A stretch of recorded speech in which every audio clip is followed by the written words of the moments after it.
Hello, my name is Iman Zen. I'm an 8th grader at Zealand Grove Area Middle School, and this year my project is solar cell performance under different conditions. Project details.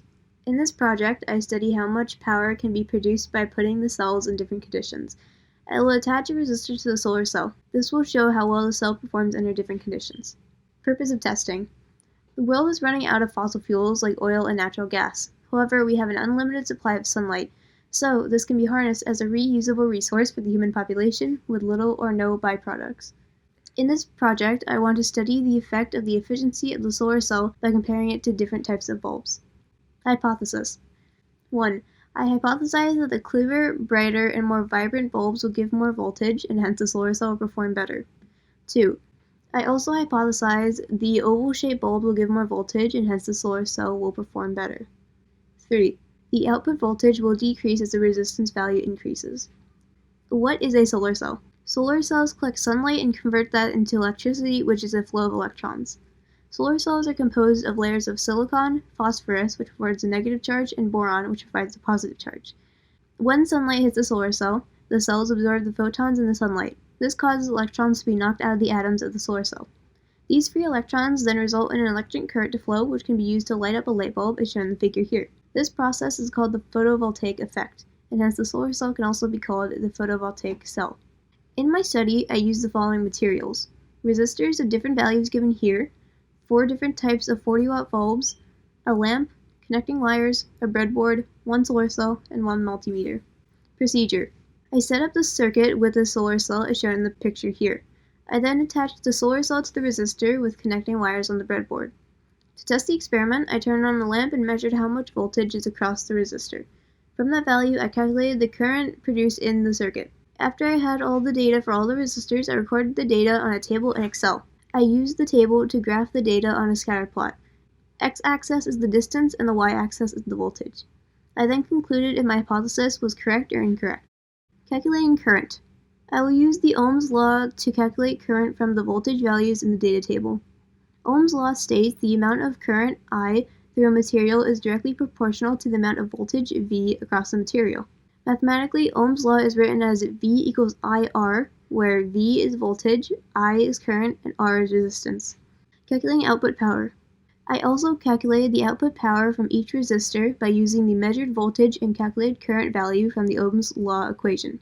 Mathematically, power is calculated as P equals IV, where P is power, I is current, and V is voltage. This is a circuit diagram of my experiment. As you can see, I used a solar cell, the different resistors, and a voltmeter, all connected in parallel through my experimentation. Procedure Step 0. Here is a picture of my setup. Please note that I closed all the lights in the room before I perform my experiment to avoid light contamination and to make sure that the solar cell was only receiving light from the light bulbs I intended to use. For trial 1, I used the 200-watt bulb to test my setup. As you can see, I kept the end of the light bulb at the 40 centimeter mark and moved my platform up and down to vary the intensity of the light on the solar cell.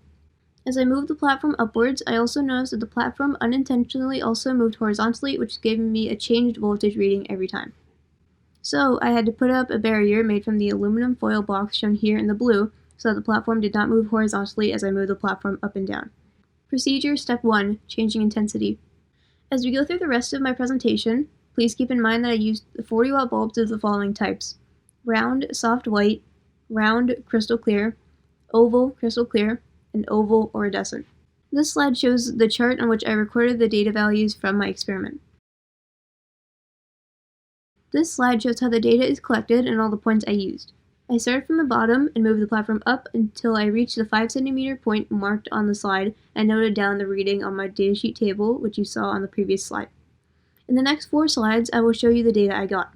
As you go through each of the slides, please note that the charts include the measured voltage I got from the voltmeter, the calculated current, I, calculated by using Ohm's law, I equals V over R, and the power calculated by the formula P equals IV. This chart shows the values of voltage, current, and power when I use the round soft white bulb. As you can see, the values of voltages at different distances do not change much between R1, R2, and R3, however, the current values do depend on the values of the resistors. The currents go down as the resistance increases.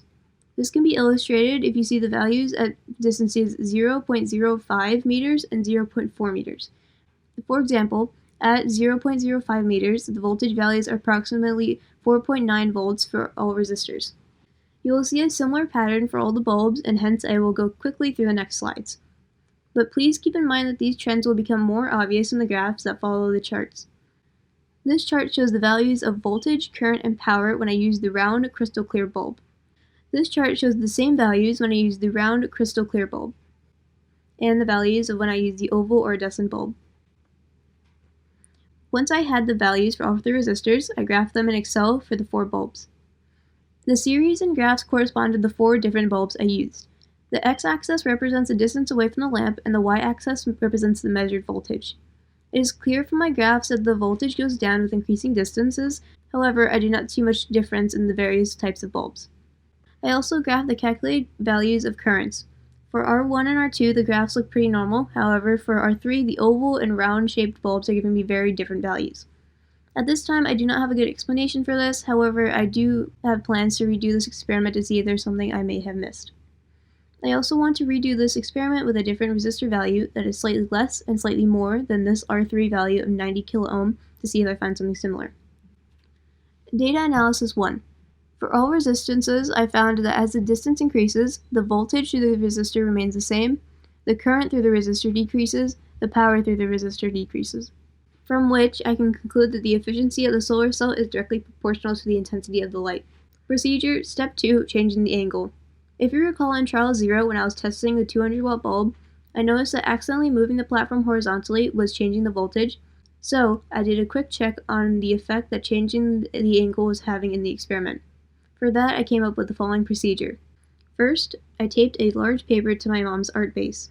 Then I marked out all the angles using a protractor, as you can see in the picture on the right. Once all the angles were marked out, using a ruler, I made the lines shown on the slide. I then taped the paper to my setup as shown here on the left, and then, keeping the distance from my lamp constant of 5 cm, 15 cm, and 25 cm from the lamp, I moved my platform horizontally, this time intentionally, to see the effect of the horizontal motion. This is a picture of my redrawn chart for this step of the experiment. In this slide, I have input my observation. For this part of the experiment, I used the oval crystal clear and iridescent bulbs. The resulting graphs are shown in slide 32. It is clear from these graphs that for each of the distances, as the angle increases, the voltage goes down, and that voltage value is smallest at plus 50 and minus 50 degrees. However, seeing this effect, I wonder how much of it is due to the angle of the light hitting the solar cell, and how much of it is due to the increasing hypotenuse distance with me physically moving the platform, as you can see in the next slide. This is the effect I was talking about. As you can clearly see, as I move the platform outwards at increasing angles along the purple arrow, the distances given in red, blue, and dark blue increase as well. I am aware of this limitation, and I plan to study this effect in detail in the future. Sources of error.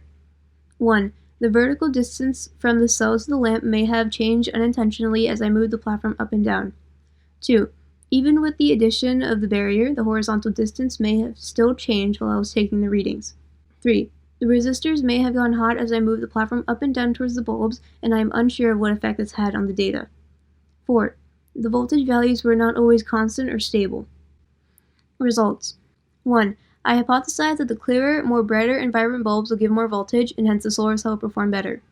After testing, I find that all bulbs generally gave the same value of voltage. 2. I hypothesized that the oval-shaped bulbs will give more voltage, and hence the solar cell will perform better. After testing, I find there is no difference between the output of the oval or round bulbs. 3. I also hypothesized that the output voltage will decrease as the resistance value increases, but I found that the voltage value remains almost the same with the change of resistance. Current value changes with the resistance, and the current decreases with the increase in resistance. I also conclude that the power output of the solar cell decreases as the intensity of the light decreases. Thank you for listening to my talk. I hope you enjoyed it.